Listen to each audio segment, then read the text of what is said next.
Learn the most advanced recruiting techniques. Land the most desirable talent. Launch your company towards massive success. This is the Higher Power Radio Show with Rick Girard. Man, employer branding is a very hot topic, and today we're here to challenge conventional wisdom and say that people pitch their company themselves wrong. All wrong. Oh, yeah. We're going for it. They pitch what the company does and the perks they offer rather than the problems that they're solving first. Spoiler alert, guys. Talented people want to solve challenging problems.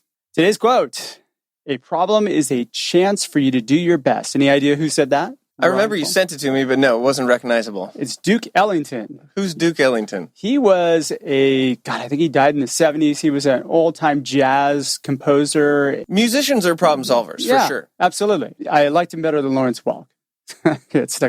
I'm Rick Girard, and welcome to the Higher Power Radio Show. Our mission is to provide proven tactical solutions to solve your company's toughest hiring challenges. We share insights from top-performing rebel entrepreneurs, disruptors, and industry experts, like our guest today, Ryan Foland. Ryan is the managing partner of Influence Tree. And as a global keynote speaker and managing partner of the Influence Tree, Ryan helps executives harness the power of vulnerability and authenticity to build better, more relatable, more personable brands. Yes, sir. All that. Then some. I know. Rebel. The rebel was here. Ryan's also the inventor of the 313 method, which we're going to talk about today, a discovery process that helps you communicate ideas into 3 sentences, which is condensed into 1 sentence, and then ultimately boiled down to 3 words. We found out when I was in your show that I'm the Sherpa of hiring. Yes. So there we go. Ryan, welcome to the Higher Power Radio Show today. Thanks. Good to be here. Great to have you. So we're going to talk about a couple things. We're going to cover why positioning of your messaging does not attract people to your company. And then we're going to share our methods for engaging talent to be drawn to your company using your 313 method. I got turned on to this a few weeks ago, and it's a different opener, and I loved it, and I've been using it. Yeah, you've actually used it, though, right? Yeah, I have used it. Okay. It's not about what I do. It's about the problem myself. That's right, because I don't care what you do, Rick. And that starts us out with the problem, right? No one cares what you do or who you are. Yeah, and it's a harsh reality to face, but once you face it and can get past the harshness, we can look to the other side of it. Why is it that you really invest your time into people, places, and things? It's because they solve certain problems. Sure. So if we don't take this as a pejorative, it's not something that's a negative, it's just an actual reality. And if you think about it, there are, 18 million people in California or something like that. There's 300 million people in the U.S., and there's billions of people out there. We just don't physically have enough time to care about everyone. No. Now, I want to grant. And we're hit by so much information on a daily basis, too. Yeah. Now, sometimes people will sort of jump out when they hear the beginning of this conversation. They'll say, well, you should be good, and you should do good things, and you should care about everybody. It says here, you should do good and be kind all the time, right? So there's this human instinct to want to care about other people, and I'm not denying that. I think we should all be more tolerant. I think we should all be more respectful. But when it comes to the principle of the conversation we're having today, nobody cares what you do. They care about the problem that you solve. So do you agree with that or not? I agree with it, but I also agree with they care a lot about themselves more than anything else. And so if you can get them talking about themselves first, then guess what? Right, but let's think about this. If you agree that they care about themselves, then it lends itself to really understand that the reason why they would care about you and what you do is if it helps them out. Absolutely. So it is that people don't care what you do, it's that they care about the problems that you solve for them. For them or somebody like them. Yeah, right? Somebody, if they have a family friend, you've either seen products, you've seen services, and you're like, oh my gosh, this would totally help my friend out. I'm still interested because it's going to help that person out. And therefore, my friends, when I help them solve their problem, it's less of a problem for me. So your goal is to promote a core problem that you solve that hopefully they can resonate with. Well, let's talk about a couple of things, specifically activation energy when it comes to conversations. All right, activation energy, what is that? It is the physics behind the amount of force that it takes for me to push my water bottle from here, and then it gets going, and it sort of falls on its own. Okay, look at, we're getting physics lessons and everything. So when you look at whether it's a project that you're taking on or a new task that you're learning, there's always an activation energy. In fact, the other day, we wanted to go out into the wilderness, and there's this huge activation energy. We got to get up, we got to get our boots on, we got to go drive an hour to find a mountain range that we can then chase down a waterfall. But when we got to the waterfall, the activation energy was super far from our mind. We were just excited to be in nature. So that same thing happens in conversations, in first impressions, and there's a very short amount of time to get people interested in what you have to say. Then your ability to deliver it can be a number of different tactics, but the core, the idea here is that you have a very small amount of time to make an impactful impression, and if you focus on the problems that are being solved, you have a better chance of getting people's attention initially. I couldn't agree with you more. And if you happen to hit upon one of the problems that person has, they're going to lean in, right? They're going to be interested. They're going to want to learn. The psychology behind it has always been fascinating to me. I did a lot of reading up on the reptilian brain, which is basically in charge of our survival. Bear! Right? I know.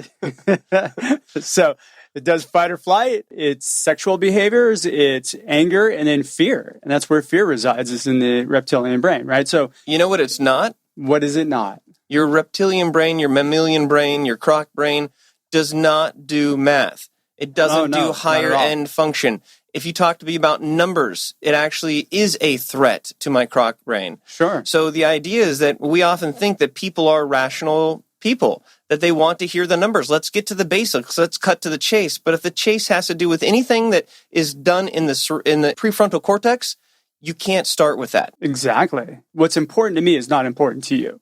What's important is safety, that you that you survive. Yeah. that is all that your croc brain is really trying to focus on. And stress can be a threat to your environment. So even just the small pleasantries, a very small example is that I always start an email with some sort of pleasantry. How are you? Checking in. How is your day? You'll never see an email that just comes firing across. No, without what's up? Well, that could work. It could totally work, right? But the idea here is that if you diffuse people and you sort of get onto a common ground, you're just getting past that croc brain. In my first TEDx talk, I talk about how to not get chased by a bear. And we see and hear and perceive situations in our life that our body reacts to like it's a bear. It could be an email. It could be a phone call. It could be an unregistered phone call. And so you have to learn how to put people into a situation where they're comfortable before they can start to think. And I think the words that come out of our mouths a lot of time too switch people's brains on and off. If you're not plugging in something that's interesting to them or solves a problem for them, it's like flipping the light switch off. I'm a big believer in the more words that come out of my mouth when you and I are talking, the less you're going to trust me. The more words that come out of your mouth while you and I are talking, the more you're going to trust me. Yes. Because I'm listening. Yeah, there's research behind it too. There's actually a correlation between the amount of time that you talk and how well connected that person feels to the person they're talking to. So whoever ends up talking more typically will feel more positive about the relationship. And that's why it's always great to get people to talk. If you're just joining us on the live stream or the podcast, you're listening to the Higher Power Radio Show. I'm your host, Rick Girard. And our guest today is Ryan Foland. He's the managing partner of Influence Tree. And we're talking about the psychology behind problem solving one. And now we're going to delve into your 313 process, because I got educated on this on the air. Made a fool out of myself. I had a great time. I got earned a bunch. Yeah, you're really good at that. Let's talk a little bit about that. And then let's link that to the hiring process, because that's something that if I'm talking to a candidate is highly valuable in getting them attracted to your company. So let's do it. The 313 method think of it as like a tuning fork for what you say. Okay. Right? Just how you have a tuner for, I saw a guitar here, ukulele, you can tune that instrument, right? Well, the same thing. The 313 is like a tuner, or it's a way to calibrate what it is that you say. And by doing that, we're focusing on the three main things that you need to get across, what people care about, the problem that you solve, what your solution is, and who it's for. And if you don't have any one of those elements in your communication, you're missing it. So your first three sentences are the problem, solution, and who it's for. Yeah, the problem you solve. So it's one sentence for each. Right. And that's the three part. And then I can show you how to condense those down into one sentence And then I can even show you how to morph it into 3 words, which actually isn't 3 words. In its purest form, it's 2 words in relationship to other people. So the idea is that if you can come to terms with the fact that nobody cares what you do, but in fact they care about the problem that you solve, then it would make sense to explain the problem that you solve without telling people what you do. I'm the CEO of the company. I'm talking to you. I'm going to talk to you about the problems that we solve first that are going to be in and around our customer base, or the problems I'm solving for you specifically. So let's look back to maybe a few stages of how people get to that spot, right? Okay. When you're looking at job advertisements, I think that a lot of companies are missing the ball by not focusing enough on the problem that's being solved. So you're going to lose people's interest. They talk about perks. Right. I'm not as interested in that as I am we really... have a ping pong table. When you look at influence, there's 11 different ways to influence people. And influencing people at its core is getting people to change the way they think about things and getting them to take action. Those are the 2 combined. So in order to get people to think differently and to take action, there's a different variety of ways to do it. And one of them that is effective in this is sort of aspirational, to where it's like you're not just convincing people to sit in a desk and do a job. You're not just convincing people to exchange money for their time, but you're exchanging their time for a higher aspirational goal, which could be tied into the problem that you're solving. An example of this, I just talked with Mark Smith, who is a co-founder of a company called Symbiote.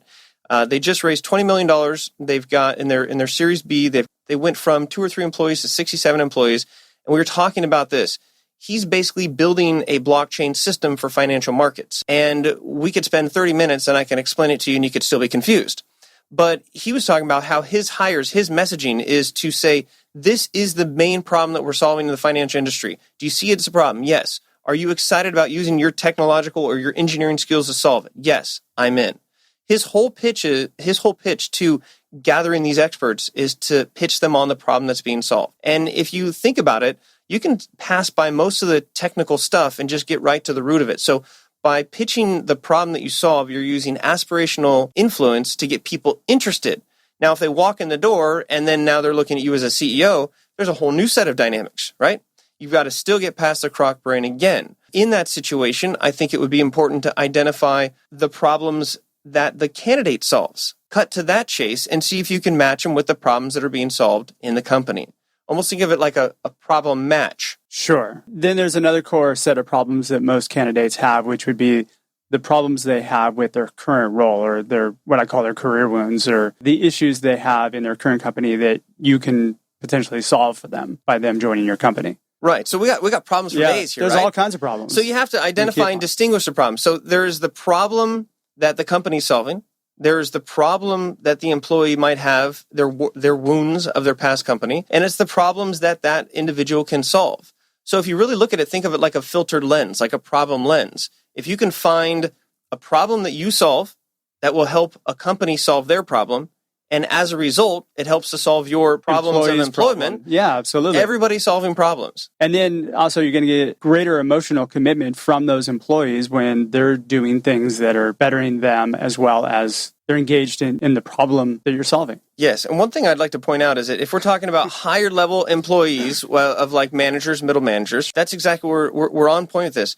But imagine for the person who's going to be a receptionist, or imagine for the person who's going to be answering inbound or making outbound lead calls. Sometimes the way that those are positioned, they're not very sexy or they're completely oversold, right? And so if you look at positioning a customer service agent more so about how they're solving real customer problems as a function, you can get more candidates, you can get more talented people into these positions because they're not just seeing themselves as answering phones, they're seeing themselves as solving real problems. Solving problems for the customers, but is that necessarily solving problems for themselves? It's our job as hiring authorities to make sure that we connect the dots on those. Right. To make sure that we figure out what it is that that person wants and make sure that we convey that to them. Sure. There's going to be a basics of the problems that they have to solve for themselves, right? Sure. It's almost like a problem trifecta. You have the problem that the company's solving, the problem that you solve, and then the problems that are mutually solved with each other. So using the 313 There's a lot of problems here. I know, but isn't that a great problem to solve? With the 313, it helps you to put yourself into a box. Because if you can't state the single biggest problem that you're solving in a sentence, then you're going to have a hard time communicating that because you're going to want to explain there's multiple problems and you'll start tripping over yourself. If you can't define your solution in a very simple sentence, then you're getting too into the weeds. All right, so I'm going to challenge you, but let's do a 313 for your company. Okay? So let's give somebody an example of what a good 313 would be. Okay. And I'm going to make this up on the spot here. Really? You don't have it rehearsed? I would rehearse it. You know, the thing about the 313 is that it's a methodology to which you can always use it as a barometer or check-in. The one part that I was having a tough time was the positioning. The first sentence was kind of tough. Yeah. But all right, go for it. So the biggest problem for executives when growing their reputation is that they typically do the right things in the wrong order, leaving them spending tons of cash and not getting any traction. Okay. So is that a problem, yes or no? That's a problem. Okay, on a scale of 1 to 10, how big of a problem was that be? The way that I said it. Probably a 7 or an 8. Okay, so what could I have done to make it a little bit bloodier? If it was a more relevant problem to me, then yes. Okay. So for executives who don't understand how to position themselves in the marketplace, it makes the job of headhunters an absolute nightmare. Yeah, that's probably a 9 or a 10. No. Okay. Because you just hit you right where it hurts. Right in the face. Okay. Yeah. So you want to know my solution? Sure. Okay. What's the solution? The solution is a step-by-step process that guides executives through the exact things they need to do in the exact order to build a professional brand that will gain them recognition and an inbound flow of leads. So there's a solution. But I didn't tell you everything, right? It's just kind of the tip of the iceberg. That's a long sentence. It is. Yeah. Well, I could shorten it down and say, well, so your market would be who? Executives who have more money than time and want to build a personal brand. Was that included in the solution, or is that something that's separate? You can mention the market throughout, okay. But the target market would be those individuals who are having a hard time gaining traction online, building a digital footprint, particularly those that are here in Los Angeles, those that are maybe looking for new jobs, and you can continue to put filters on it into that spot. So executives are looking to build a brand. Yeah. So for example, this in real life, if somebody said, Ryan, what do you do? I would say, well, it's not really what I do that's important. It's a problem that I solve. Then I'd wait and you'd ask and I'd say, well, what problem do you solve, Ryan? Yeah. And then I'd explain the problem. Sure. I'd ask them if they think it's a problem. And then they would say most likely yes. I wouldn't ask them the 1 to 10 because we're sort of friends here. But I could tell if it resonates and I could ask them if they have that issue. And then if they say yes, I can ask them if they're looking to solve that problem anytime soon. And if they say yes, I can say, I can help you out without telling them what I do. Okay, so let's position this as you're a company CEO and you're trying to hire. Okay. So tell me about what your company does, Ryan. Real quick backstory on this. Yeah. Am I trying to fill a certain position? I need to know somewhat what the problem is that I'm trying to solve. Sure. You're looking for a recruiter. I'm looking for a recruiter. To build your company. Okay. Yep. Okay. We're going to stretch. Yeah, no, that's fine. So I could tell you all day about what I do, but it's not as important because what I do is being held back by the fact that I'm missing a key partner in my business. And what would that key partner be? Somebody who can solve the problem of building the right team to join us. I know a guy. Okay. See, I mean, perfect formula. You don't have to. It's not like a mechanical bull where you're like saying everything in a certain line. It gives you the ability and the strength to sort of set these foundations. This is the problem that's being solved. Well, what I like you're doing here is you're leading me down a path. Yes. And which is every good conversation should be leading somebody down a path. Yeah. It's called conversation design. Have you ever thought about creating a chatbot? No, I haven't. Think about it. Go through the efforts because what you're doing is you're essentially going to create conversation design. If you had somebody that you could talk to, but you weren't really sure what they were going to say, how many different ways could you spin that conversation so you could look to control it? And if you think about it, it's not controlling in a bad way. It's leading them into the things that would be most interesting for them. Or gaining you the desired outcome that you need in order for it to be an efficient phone call or conversation. Yeah, not to waste your time, not to waste their time. Absolutely. Our methodology and when we talk to people on the phone is very designed and laid out like that. Now, in your design, at what point do you bring up the problem? I position it differently. I usually will get them to talk about their problems first. Okay. So I mentioned a career wound. My goal is I know that in the first 15 to 30 seconds, I can lose them very quickly. If I get somebody talking about themselves, they continue on. So everybody's really busy and nobody really wants to talk to me. But once I get them talking about themselves, then I got a half-hour conversation if I choose to take it that Right, you're far. getting past a crock brain, you're getting comfortable with them and things like that. Yeah. So there's still a way to incorporate the concept of the 313 as long as you look at the core. It's how are you incorporating the problem? How are you incorporating your solution to a way that you're not unloading your solution on someone, that there's a little mystique behind it. The what you do, not how you do it. Where I think you use this most effectively is in a networking situation or when you're out meeting people. Yes, but it also can be a compass course for the content that you create, for podcast episodes, for whatever it is. I always look and I say, is what I'm doing, is there a piece of this I can stitch back to the problem that I'm solving? Is there a stitch to this where I can leverage some of my expertise to communicate my solution within it? And is there a way that I can communicate to those who are listening or who are reading whether or not they fit within my target market? This is like basic business, but we forget about it because we get past our step 1 or 2 and we go forward and we're just sort of scraping to bring, clients and money in the door. But if you bring it back, if you cannot articulate the problem that you solve in one sentence, then there's a good chance that you need to really file that down until the spear is very pointy. Okay, so let's file that down to your one sentence. What would the one sentence be? So the one sentence is a combination of those 3 elements, and you can do them in 6 different varieties, the 6 different orders. It would be the problem, solution, market, or market, solution, problem, and you could reverse and switch the things around. So I solve this problem for these people, and here's how I do it. Okay. So if I were to say that, going with my example of what I do at Influence Tree, it would be for people who can't seem to build their personal brands. It's a problem. Mm-hmm. I've created a simple step-by-step process. That's the solution. Specifically for executives who are not positioned well and they're looking for a new position. I like it. And I could spin varieties of that all day long. But the core, in my mind, is the problem is that people, when it comes to branding, don't know how to do it. They don't have the time for it. There's all kinds of problems. You just have to pick one that you think will resonate the most given that audience. I love this. When you don't know somebody and you can't get them talking, it's a great opener. Yeah. But if you can get them talking and find out what their pain points are, then you can actually target it and it makes it that much easier. Yeah. The more information you get from someone, the better you can tailor what you're saying to them. And I just keep going back. If you can communicate the problem that you solve, or if you can communicate the problem that your company is solving, you will have a better chance of getting people interested so that then you can deliver the nuts and bolts of information to see if it's the right opportunity. So what would be the breakdown of the 3 words? So the 3 words, let's see, based on what we're talking about, there being a time crunch and a money crunch, think of it as the quick pick for your personal brand. Quick pick for your personal brand. Oh, a lot of reference. Okay, right? I like it. The thing is, I've got the numbers, right? So again, it's just enough to sort of tease it out. Or I could be the magic 8 ball where you go like this and you see it for your personal brand. You see, it's these things that people already know. Could be what is the glass ball that people look through, witches and stuff? Crystal ball? Yeah. I'm the crystal ball for branding. Okay. I like that one better. That's a little sexier than the quick picks. Scratchers, maybe. I love my scratchers. Oh, dude, I've never bought a scratcher. I'm going to buy you one. I'm a weirdo. All right. So key takeaways. People are attracted to the problems that you solve. Yeah. And the problems that your company is solving and the problems that your position is solving that you're trying to fill.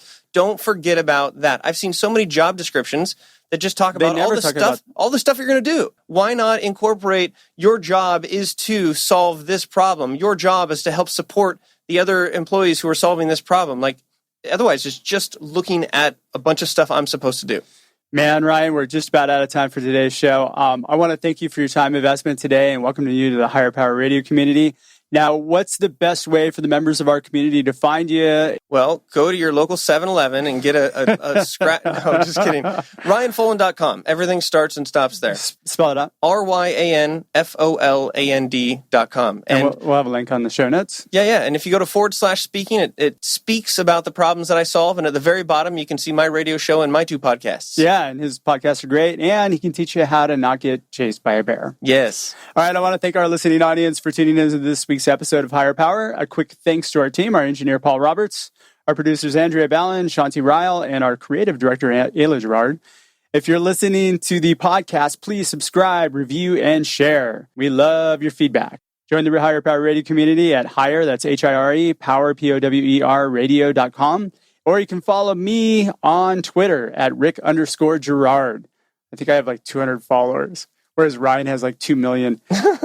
Almost. But the other day I put out a question, what's the biggest challenge with the hiring process? And that tweet almost broke the internet. There are a lot of problems around this hiring process. So very true. Tune in next week. Our guest is going to be Greg Turasarian, who is the Director of Talent Acquisition for Sweetgreen. I'm your host, Rick Girard, and you have been listening to the Higher Power Radio Show. Aloha. Thank you for listening to Higher Power with Rick Girard on OC Talk Radio.